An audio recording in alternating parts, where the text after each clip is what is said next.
Hey folks, Steve here with the post-mortem video for Pax Romana Scenario 10. And like other post-mortem videos that I've done, this is really intended uh, to be some time to reflect on the campaign scenario that we just played through. Really talk about things from a strategy game mechanics perspective. This is not a review, but is specific to our playthrough series of Scenario 10 and kind of my takeaways from it, lessons learned, and all of that. Now I know how this usually goes for viewership. That when I do the whole process of mine in covering a game, a lot of folks will watch the introduction, and then fewer and fewer people will watch each turn video. But we tend to see, and by we, I guess it's just me, but somehow it makes it better to say we. I have seen an increased viewership for the postmortem, and of course, the review gets a lot of views as well. So, my assumption is if you're here at the postmortem, you'd want to see the end result because you saw the early stuff. You didn't have the bandwidth to watch all the individual episodes, but you want to see kind of where things wound up, and we can talk to that here, of course. So I'll assume that you didn't see every single video, but we'll kind of reference various events throughout here. So hopefully this will be an interesting video for you to watch and reflect upon. A review will be coming. That'll probably be coming in the somewhat near future, pretty soon, I hope, as soon as I can find the right time to do it. So we'll cover that when the time comes. So yeah, here we are at the end. Now, we called the game at the end of turn 8 because mathematically, in terms of victory points in the overall game position, it seemed unlikely for the numbers to come out any other way but Rome winning, even by a few victory points. So you could I could have played on to see like how far ahead did Rome get in front of the other factions. But I had kind of seen enough to say, like, even if Rome took a total nosedive, they still would have won just on points, basically, is the way I looked at it. Um, so yeah, I mean, let's talk it through, right? I think in this game we saw the power of the game system in terms of throwing curveballs at the players. So at game start, Rome and Carthage are going toe to toe. It's almost the default assumption. The Roman player has to deal with Pyrrhus of Epirus. That's something that is going on. The Carthaginian player wants Pyrrhus to be a thorn in the Roman side and to try to hurt them early. But really, it's like from the get go, these guys are fighting. And in this particular scenario, because there's no Greek player, we then had the East all by themselves. And for a while, it had looked like the East was going to be supreme because they were relatively isolated from the other players, and they could more specifically decide to expand and reinvest in their economic system to their leisure, right? They kind of had enough isolation they could do whatever they wanted without direct player conflict. But of course, that didn't last very long. And in fact, the game system, via card events and activations by the Carthaginian player and even the Roman player when Pontus came in, that provides the ability to offset what the East can do by their lonesome.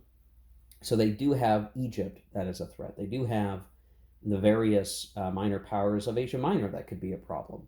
Now, it happened that Pergamum joined up with the East player, the Seleucids, but Pontus, various Greek invasions made Asia Minor, what had at one point looked like an easy gain for the Eastern player, ended up turning into a real difficult situation.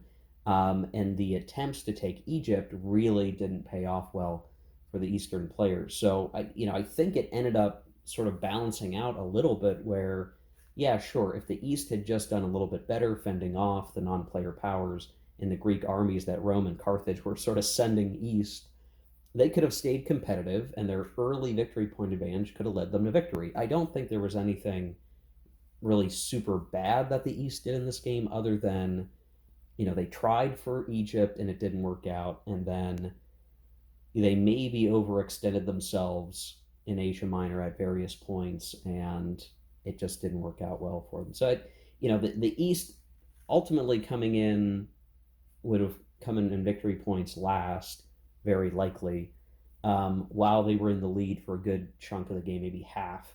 of the game they were leading. So I could see the frustration of an Eastern player in this scenario. Now, if you're playing a different scenario where there is a Greek player, yeah, I could imagine things being a little bit different, right? Because the East has to fight Greece, and Greece has to decide: are they going to fight with the Romans or not? Are they going to give up Brutium in order to be able to operate against the East? And then they're fighting over Asia Minor, maybe the Greeks settling into Moesia, Dacia, Dalmatia, in the Danube region if they wanted to.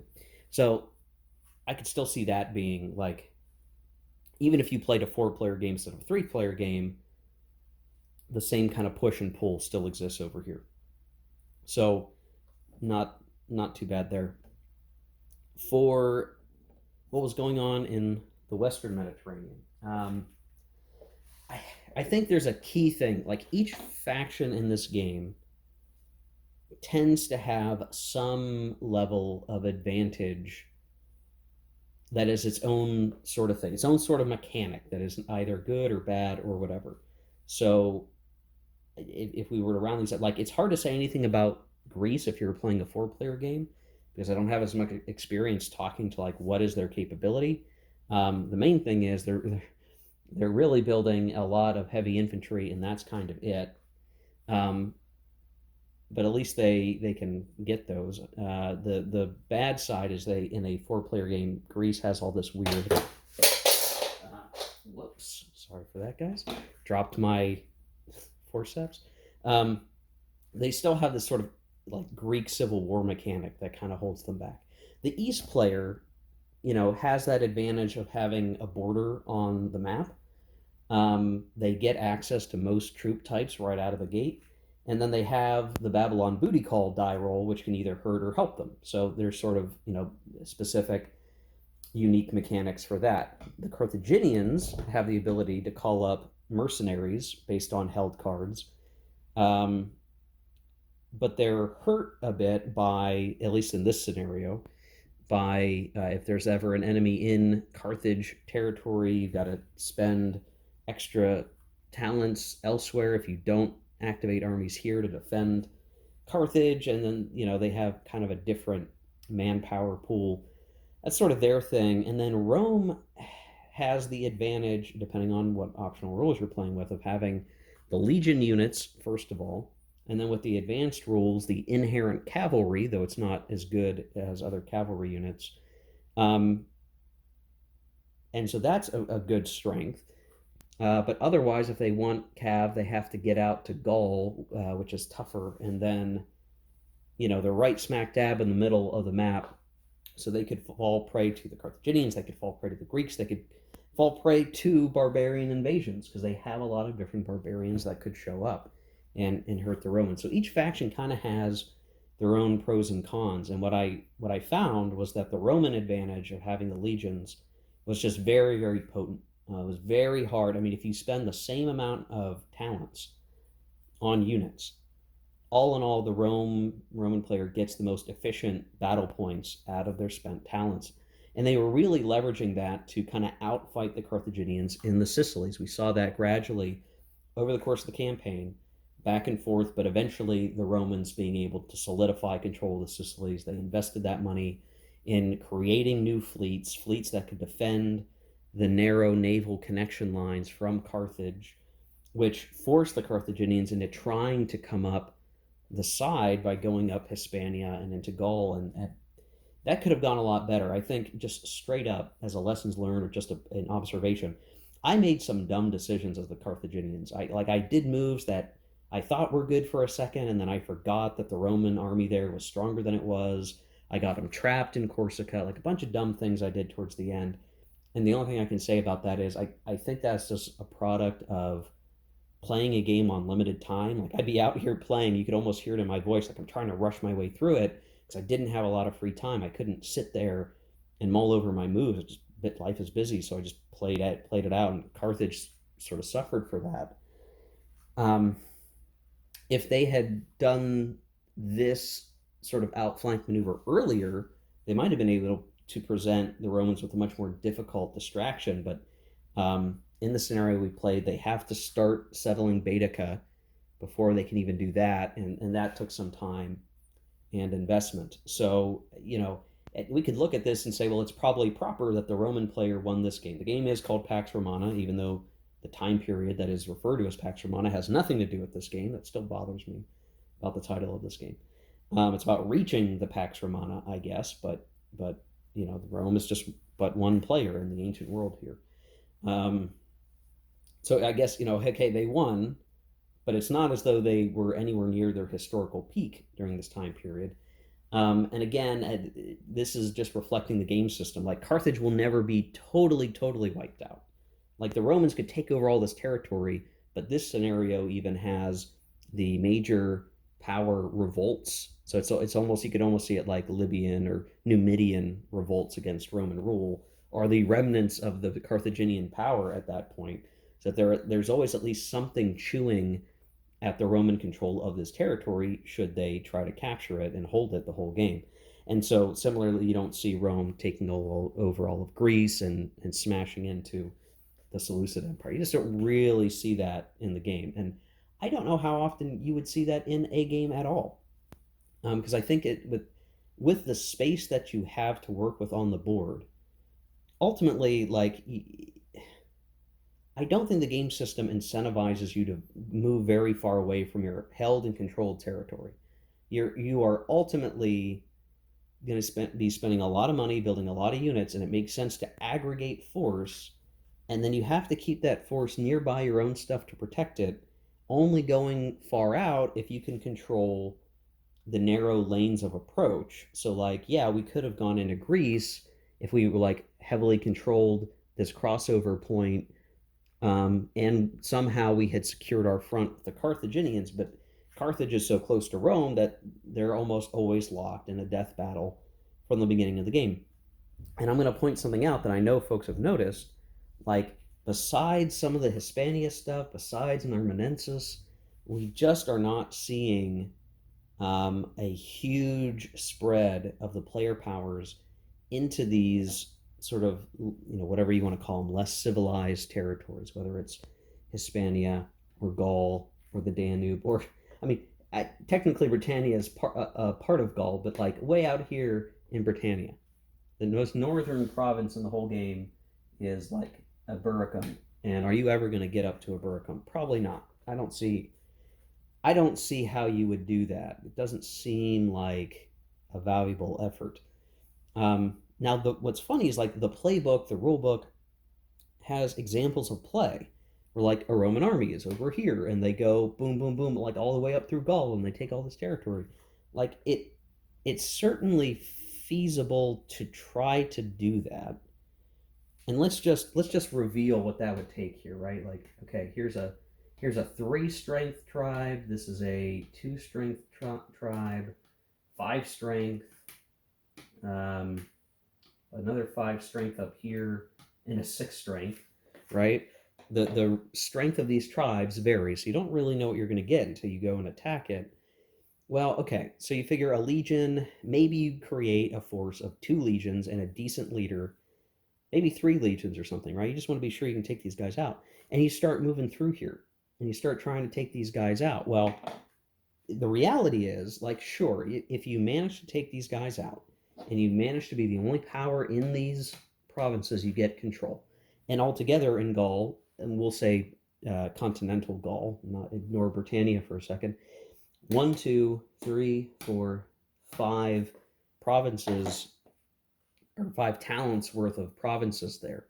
It's not bad. It's pretty good. And in fact, those provinces would go a long way to helping, expand out your province control stuff for GOP points. Like it's certainly something worth pursuing.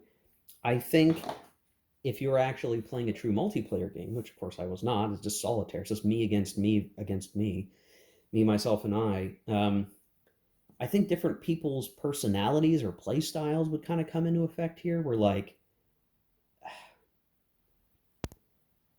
it's like game theory, right? All of this is just practicing game theory, which is appropriate for being a game. But like, okay, I'm Rome, I'm Carthage. Okay, Rome is over here.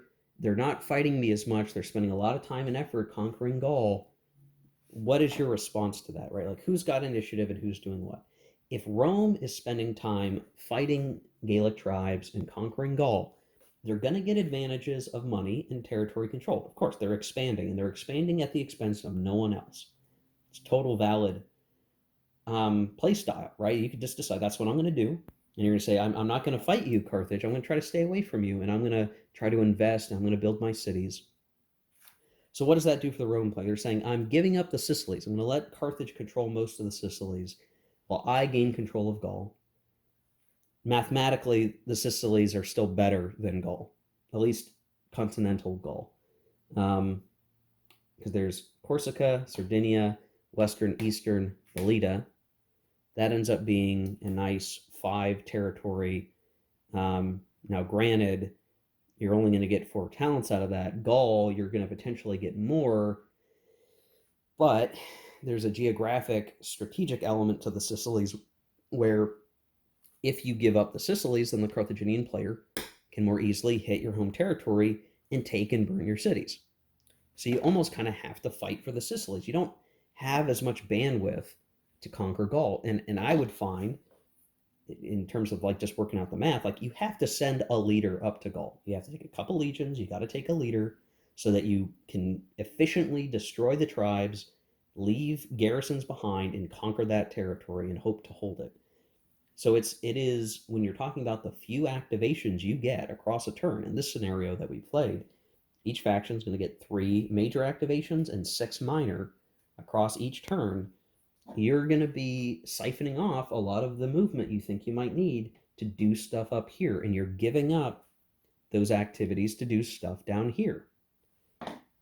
And so again, you almost need to take the Sicilies as the Roman player just to reduce the threat of Carthage, period, right? This is realpolitik in a real sense. And then so you have to kind of decide, and then it's like, well, why don't you put all of your activations into this theater? Then you take all the Sicilies, then you take cities, then you take towns, then you're in much better shape over here. And like mathematically, it feels like a better calculation because you're gaining things while also reducing your opponent. It's not just I'm improving to the cost of no one. It's I'm improving and hurting you. And it's not as though there's some other power out here racing to take over Gaul. We don't need to worry about that. And the exception here being like Carthage has the same proposition. Do they focus on the Sicilies or they spend a little bit of action over here and take Hispania? And we could kind of see, right, like there is a point to pursuing different strategies.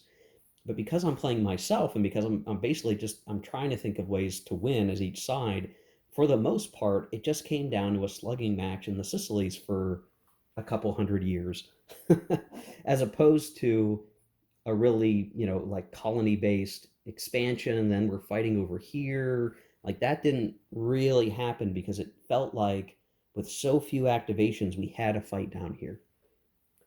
Now, it's always possible if you're playing a different scenario or maybe you're doing some house rules, you can add in additional activations to make it so that each player has more stuff to do.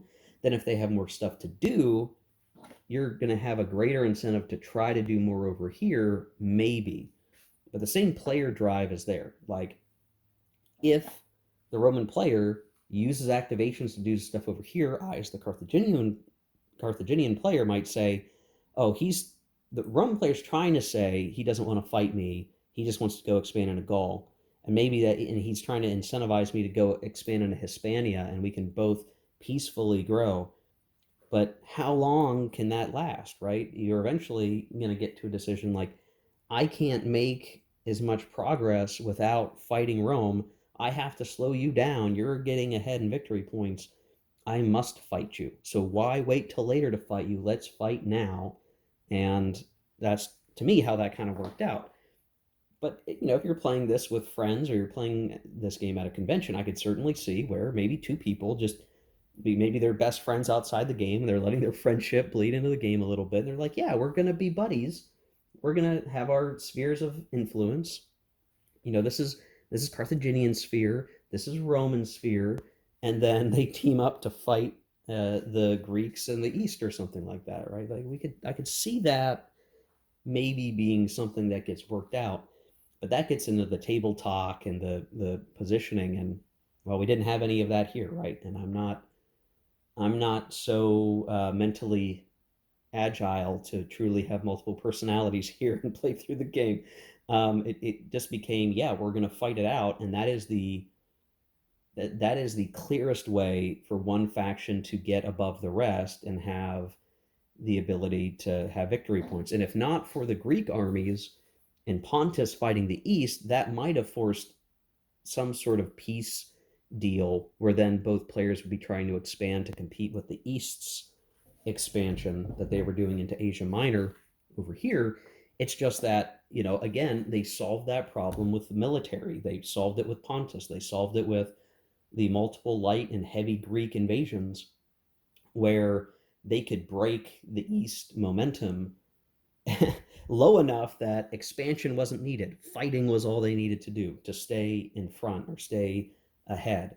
And I think some of this may simply be because the victory points are gained by being the person in front, right? It doesn't matter what the number is, it matters if you have the most. And that, in some ways, incentivizes, like, it doesn't matter how big you are, it's that everyone else is smaller than you or less developed than you in terms of civilization points compared to GOP.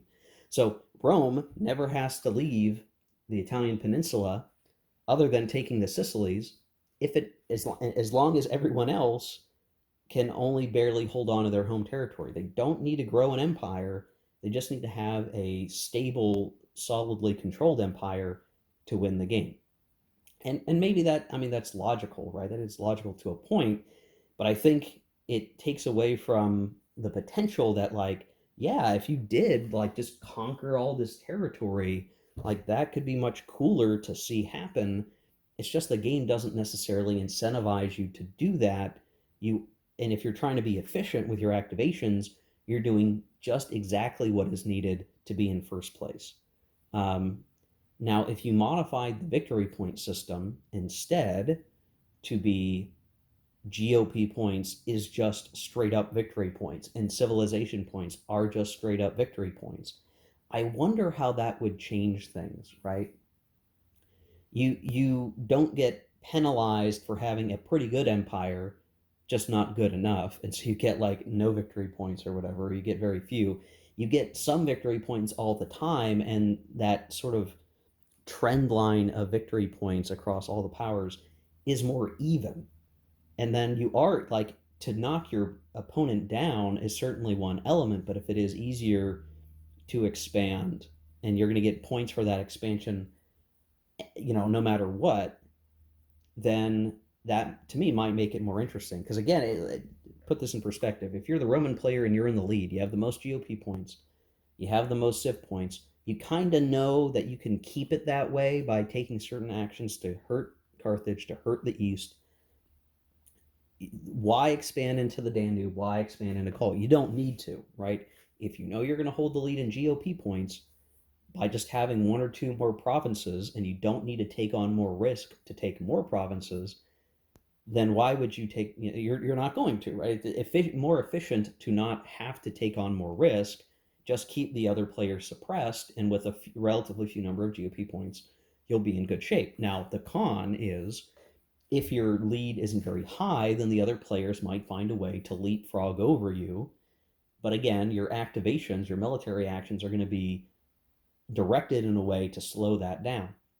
But if each GOP point was just worth a victory point, then at least, like, and you want to hold a greater victory point advantage, you are probably going to try to take Gaul. You're going to try to take the Danube. You're going to try to take spaces in Germania, even Germania, however you want to pronounce it, based on the time period. You would have a greater incentive to do that expansion because it is going to give you more victory points for making the effort. So I think this is one thing. I'm sure that the victory point design was intentional, that what I just said was probably brought up by somebody in the design process to say, hey, why don't you just have it be victory points? Maybe it wasn't balanced. Maybe you needed it to be this way. So it's about winning in categories to get victory points. I'm sure it was well thought out, but I think the effect is, unless you're really driven to create a large empire on the map, the game theory decision making process is going to lead to compact empires that are just out competing in terms of performance the other players by a little bit, right? You're going to get 12 victory points if you have the most civ points and the most GOP points, even by one more than second place. You'll get 12 victory points. So you're trying to be the most efficient way to get to 12 victory points. If that means you get to hold more units in full strength because you're not putting them at greater risk, that's better. That's stuff you don't have to pay for over again rebuilding units. So all the money you get from your compact empire goes to building just enough units to maintain the status quo and stay ahead of your opponent. And it's interesting, I guess, in that way, because this game where it's like 90% of the time a province is a talent, a town is a talent, a city is 3 talents. That is the basic math that governs everything. One light infantry is 1 talent. A cavalry is 2 talents. A heavy infantry or legion is also 2 talents. So the economies are all very small. The numbers are equivalent. If you conquer a province, that gets you an extra light infantry. If you take your opponent's city, that might mean that they can't build 3 units or 2 units, but you can build a unit or 2 units or whatever. So the economic model is so evened out that you kind of have a pretty good idea of what any given space on the board is worth economically. And of course, the economic systems are not so complicated that like it's impossible to plan ahead. It is relatively simple. You can start to work your way through it mathematically to do the best options that are available to you. Now, the game does have ways to throw you for a loop, right? You've got the conspiracy cards that can kill leaders, and that can throw off an entire front of the map, can go sideways because you don't have a leader there. You can have the barbarian invasions. We saw that hurt the Romans. We saw that hurt the Carthaginians. Those can be very powerful. It makes some of these areas dangerous to try to hold, for sure. There's certainly aspects of the game that will throw the chaos factor in to your careful calculations. And I think that is a good thing. Like, if it were too deterministic, if you knew too much of how each and every move was going to play out, then it'd be more boring. But because you have that element of, you don't know when the barbarian invasion is going to come, you don't know when a slave revolt's going to happen. These are all things that could show up and hurt you, and I do like that. But then it makes that, like, Western Gaul invasion, like, if you go and take all of Gaul, it's a spike in economic activity, but is a high risk proposition, because then that barbarian army like this one is going to come and sweep through here unless you've put a big army out here to operate. Again, gets back to the, how many major moves do you have? What's the opportunity cost of using a major move to do one action versus another? Again, you address that maybe by house ruling to add more activation markers. It's just hard to say. I think in this game in particular, the naval units and the choke points of naval movement were very important to this part of the map. Maybe not as important over here, but the ability to kind of cut through here and end up attacking and messing up the eastern conquest of Egypt ended up being very dramatic and a very powerful thing. There's a lot of risk coming through all these sea spaces, of course. That's the other thing. The fact that anytime you enter a non-friendly port, you have to roll to continue makes it dangerous to keep going. It makes it harder to get naval movement across the whole map. So it does incentivize creating a network of ports, which can oftentimes look like an expanding empire for control. So, I mean, I guess there's that element there as well. And we had seen that in the last Greco-Persian War game, where the East was creating a path. Carthage was creating their path over here. So there's a good mix of the naval, the military, the economic considerations for any action that you're taking. Even the minor power diplomacy stuff, like gaining an alliance with Pergamum, activating Pontus, getting an alliance with Rhodes, that at least also provides some interactivity with minor powers, which I think is really good when you're talking about an Empire game. Um, I've thought a lot about trying to make a new version of Empires of the Middle Ages, or like a game set in the same time period as Empire of the Middle Ages, but using a system more similar to this in many ways. Um, and that's one of the things I like about this game, is that aspect, right? There are the player powers, there are the big movers and shakers, but there are other things that makes the game map feel more alive. That there's more going on out there, that influences the direction of the game. It did feel like, not a like when those things happened, they were dramatic, but because it's really, a random number generator to even determine if they happen at all. You could probably play some games where like they just don't come up very much. You could play some games where they probably come up a lot. I think we probably hit a nice middle range where it happened enough that it mattered. What's funny is like there was never any stability check cards that came up, even though they're in the deck. I don't think we drew one at all. So like we saw these stability levels dropping and going up and down and everything else. It didn't mean anything. There was never a point where it mattered at all. The stability levels went up and down, but we never got the card that was a stability check this scenario. We did for Greco-Persian Wars, but it didn't matter as much there. Here, it might have mattered for Carthage, but we never got the card. So I think that's a balance of the game deck, like the playing card deck, the advanced event deck. And even if you were to try to modify the ratios of what cards are in the deck, you know, it's just a different engine model. It's not a card driven game. This is advanced game only event cards, but some mechanics feel like they don't get as much attention because of that. Like stability, in theory, is supposed to be very important, but it ended up not really being that important ultimately at the end of the game, at least for this one. Um, so, I mean, how do I see this in terms of playing this game opposed? Like, I think truly I do. I think if you were playing this against other people, which is how it's meant to be played, I should say, I'm playing this game in a way that is not really intended. If you're playing this game opposed, I think you would have a lot more interesting decisions being made at any given moment, because you're playing against another mind, an unknowable decider, right? Is Rome going to focus on me as the Carthaginians, or are they going to expand into Gaul? That could be different based on who you're fighting. What's the table relationship like? Is someone going to play the woe is me cry bully thing, where like they feel like they want to say they're getting beat up on, and then they'll be ruthless the next second? All that stuff can really add maybe frustrating flavor to a game that you're playing.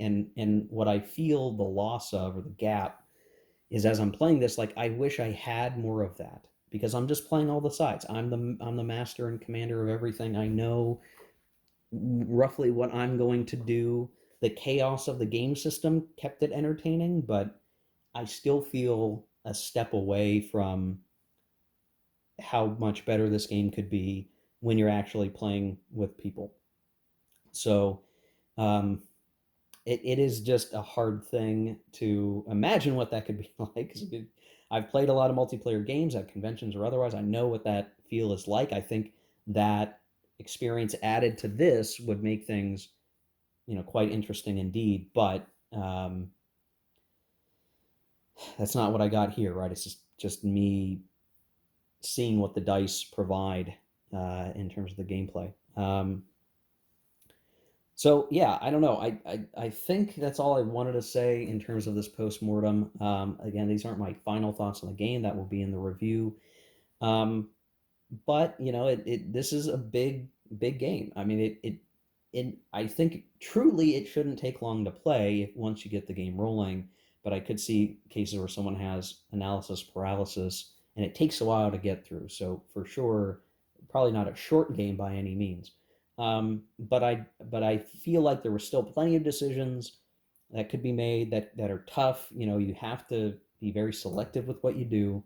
You have to commit to the strategy that you're pursuing. And like any good war game, and I acknowledge that this is a war game, a economic game, an empire building game. It's many things at once. Um, Really, a good game in this vein, I should say, needs to be about risk management ultimately, and that's what a lot of games are: is risk management, managing your risk. Are you going to take actions that are going to give you enough reward for the amount of risk that you're taking on? And I think the risk management propositions of this game are sound. I think it works. I think you can make a decision and say this is awfully risky, but I believe that the benefit will be better. And that's how you outplay your opponent: is you manage your risk better, you make a better decision, you say, I'm going to take on a little more risk. I think I've mitigated as much of the danger as I can, and if I succeed, I'm going to really flip the table on my opponent. I think those types of things are certainly in this game. They're there. Um, but probably best against a real opponent than just yourself.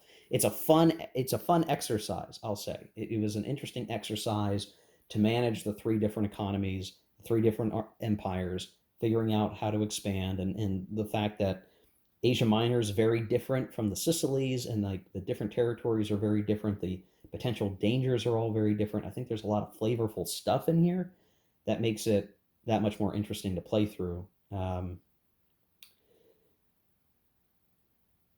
And I don't know.